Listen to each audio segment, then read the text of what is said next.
selamat pagi, selamat datang di saluran berita terpercaya. Saya Anggun Saujana dan rekan saya Diva Nurul Cinta. dan saya akan menjadi pembawa berita untuk topik yang menarik hari ini.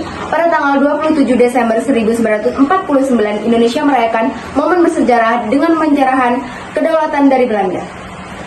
Dalam upacara yang berlangsung di Amsterdam dan Jakarta, Ratu Juliana dari Belanda dan Perdana Menteri Muhammad Hatta menandatangani dokumen penyerahan kedaulatan. Ini merupakan hasil dari konferensi meja bundar yang disingkat KMB yang diadakan di Den Haag, Belanda, yang mengakui kedaulatan Indonesia setelah perjuangan panjang untuk meraih kemerdekaan.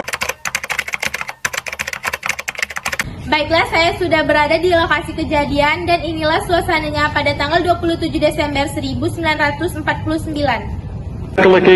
Van de gestelde doeleinden, dan wordt de deur geopend naar een onafhankelijk en soeverein Indonesisch volksbestaan en naar een samengaan van beide volkeren op de basis van vrijheid en vriendschap.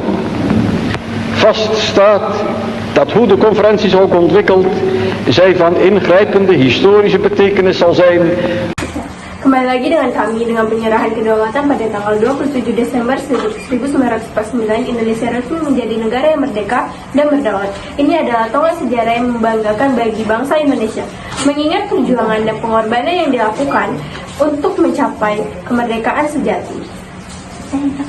Kami berharap momen ini dapat menginspirasi kita semua untuk menghargai dan menjaga kemerdekaan yang telah kita peroleh. Mari kita terus membangun Indonesia yang lebih baik dengan menghormati nilai-nilai demokrasi, persatuan, dan keadilan. Itulah berita terkini tentang penyerahan kedaulatan 27 Desember 1949. Tetaplah terhubung dengan saluran berita kami untuk mendapatkan informasi terbaru dan menarik lainnya.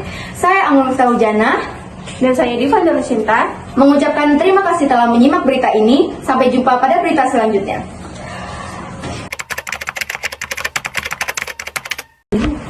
Selamat pagi, selamat datang kembali ke bentuk negara kesatuan Indonesia memperkuat persatuan pada 17 Agustus 1950.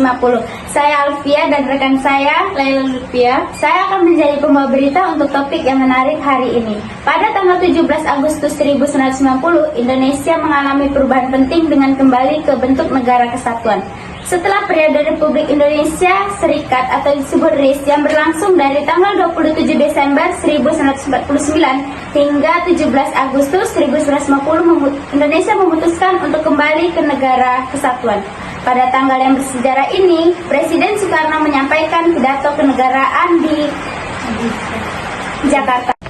Dalam perubahan ini, Indonesia meninggalkan model pemerintahan federal dan kembali ke sistem negara kesatuan. Pemerintahan Republik Indonesia melanjutkan model demokrasi parlementer yang liberal, di mana kabinet dipimpin oleh seorang perdana menteri yang bertanggung jawab kepada parlemen.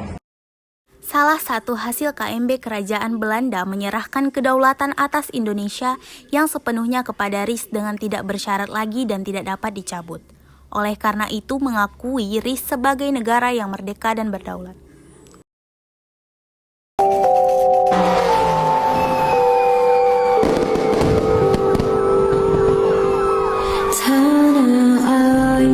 Kami, bangsa Indonesia, dengan ini menyatakan kemerdekaan Indonesia. Hal-hal yang mengenai pemindahan Baik, kembali lagi bersama kami. Keputusan untuk kembali ke bentuk negara kesatuan ini didasarkan dari tuntutan seluruh rakyat Indonesia yang ingin memperkuat persatuan negara. Dengan kembali ke negara kesatuan, Indonesia mengukuhkan identitas nasionalnya dan memperkuat persatuan di tengah perjuangan membangun bangsa yang baru merdeka. Perubahan ini menandai tonggak sejarah yang penting bagi bangsa Indonesia, menunjukkan semangat persatuan dan keinginan untuk membangun negara yang kuat dan bersatu. Pada setiap peringatan Hari Kemerdekaan Republik Indonesia, setiap tanggal 17 Agustus, kita mengenang momen penting ini dan memperkuat semangat persatuan dalam membangun masa depan yang lebih baik. Itulah berita terkini tentang kembali ke bentuk negara kesatuan pada 17 Agustus 1950. Tetaplah terhubung dengan saluran berita kami untuk mendapatkan informasi terbaru dan menarik. Lainnya, saya Laila Lutfi yang mengucapkan terima kasih telah menyimak berita ini. Sampai jumpa pada berita selanjutnya.